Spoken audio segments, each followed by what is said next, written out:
Hey, we've got the barbie car up on the bench here. In the last episode, you've seen us ripping this thing around, just around the property there, and you'll see it is all over the shop. It does not handle very well whatsoever.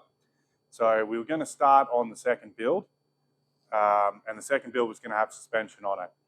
We've come to the conclusion that we should cut this one apart and put the suspension on this first, and then when we build the second one, we have a really good game plan of what we like and what we don't like about this one and how we're going to build the second one. So right now we're going to get the wheels off of it. We need to get the engine out and we need to get the footwells out of it so we can start on the front suspension. We're going to knock that out first, hopefully, and then we can move on to the rear suspension. So yeah, we're going to go ahead and get stuck into it.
All right, so we've got the engine torn out of this thing, stripped down pretty much to where we can start cutting it up.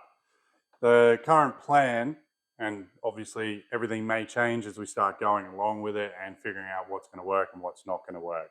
So I've got some really nice little Heim joints here. These are FK rod ends, which are relatively expensive. You can also just use some cheap ones, but this is what we've got to work with. So these will be our inner pivot points on the frame. So we're going to cut off the control arms, I guess that's what you would call them right now, and we'll cut them off and then we're going to make our own new arms, and it's just going to pivot right here. We're not going to bother putting pivot points out here, as these are the shock absorbers that we have to work with. These are just dirt cheap ones that we bought off Amazon for a mountain bike, and they've only got about 2 inches of suspension travel. We could try and move them around and make a fully elaborate suspension setup, but realistically, we're only racing around on the ice. We're not trying to make a full-on off-road vehicle. We just want to make it handle a little bit better. So we're just going to try and essentially mount them on the control arm, somewhere like this. Get somewhere between 2 to 3 inches of travel out of each wheel. So we're going to go ahead and start cutting this thing up.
So the next job is going to be starting to make the new control arms. These are the only parts that we're keeping from everything that we've cut away. These are the basically suspension uprights that the knuckle is going to bolt to for each wheel. So the next step here is going to be start making lower control arms. We have some 3/4 inch DOM tubing, and the plan will be to basically use this as the lower control arm, and we need to put the heim joint in there. The next step will be to actually machine up a couple of bungs, threaded bungs, so as we can weld them into the DOM tube and then thread our heim joints into it. So I've got some mild steel round bar here, round stock. We're going to put it in the lathe, and then we're going to machine up these threaded bungs that we need. So we need to make at least 4 of them to start making these lower control arms. So we're going to get stuck into that right now.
Okay, so we've got these little threaded bungs now made up.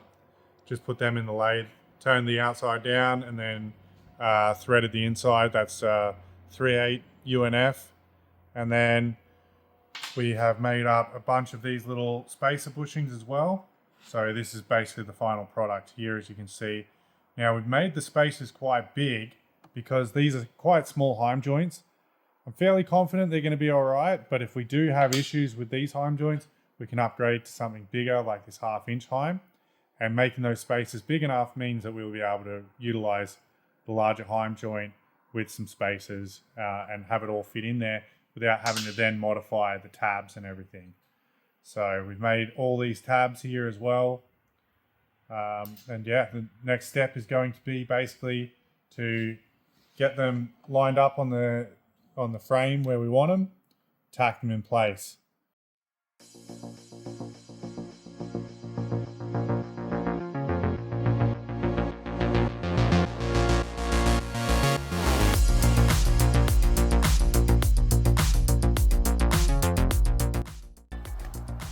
What are you trying to do here? I just wanted to set this up so it's trying to get this straight because there's no 20-degree marker on the chop saw. Oh yeah.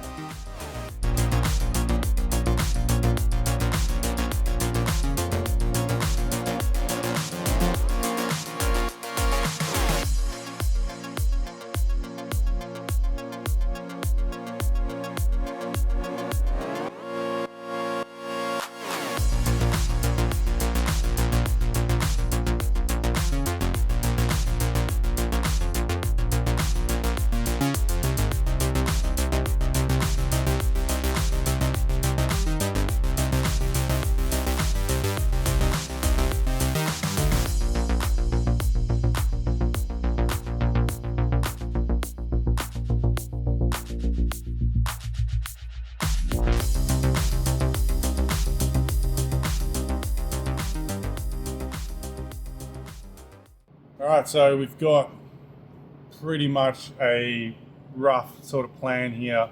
We've got the arm all tacked in. This might not be how it stays, but as you can see, we've got plenty of steering lock there. Wheels basically exactly where it was before in terms of forward and backwards. And then we've currently got it lifted all the way up on the block of wood there. So what you're looking at right now, we've got a 1-inch tube under the tire. It's currently sitting at approximately ride height, which gives us about 3 degrees of camber, negative camber. And then at full up travel, it's going to get a little bit extreme there. So that's somewhere around about 8 or 9 degrees of camber. And then all the way down, so that would be full down travel, it's about 0, thereabouts. So, as I said, we're not shooting for massive travel figures. 2 inches is going to be quite a lot of travel on something this small. And again, it's not an off-road machine. It's going to be perfect for running around on the ice on the lake, or hopefully just around my property as well. It's not really a big deal if it doesn't have, big travel figures. If you try to go any more than this, you see the camber really just gets extreme anyway. So 2 inches will be plenty. That's what I've been told. So we'll just go like that, and then next step is going to be to start mounting the shock.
So while we were trying to mount these shocks to the front of the Barbie car, we did notice that there's just plastic sleeves pressed into each end of the shock absorber.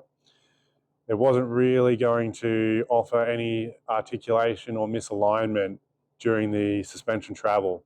So we had to get a little bit creative, and what we ended up doing was taking these 1/4-inch heim joints, pressing the ball out, and then we used these brass plumbing fittings and was able to turn them down.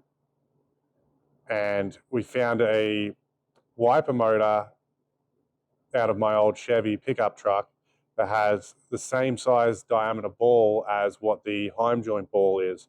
So we were able to modify this wiper arm ball to make a tool out of it to then basically machine the bushings.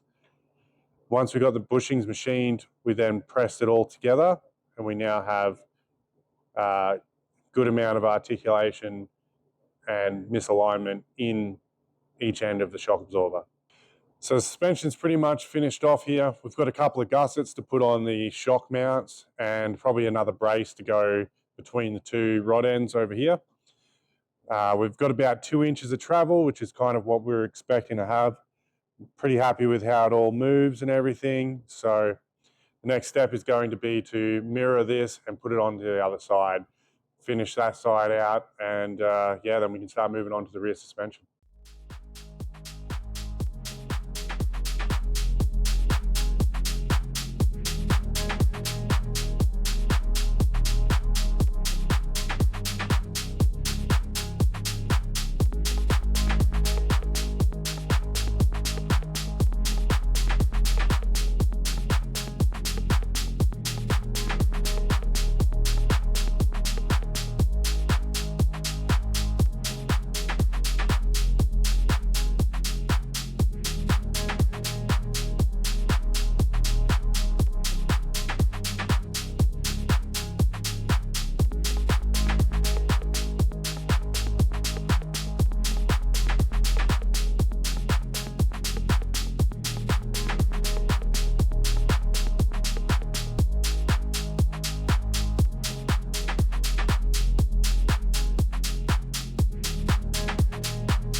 Okay, we've got the suspension all done here now on both sides.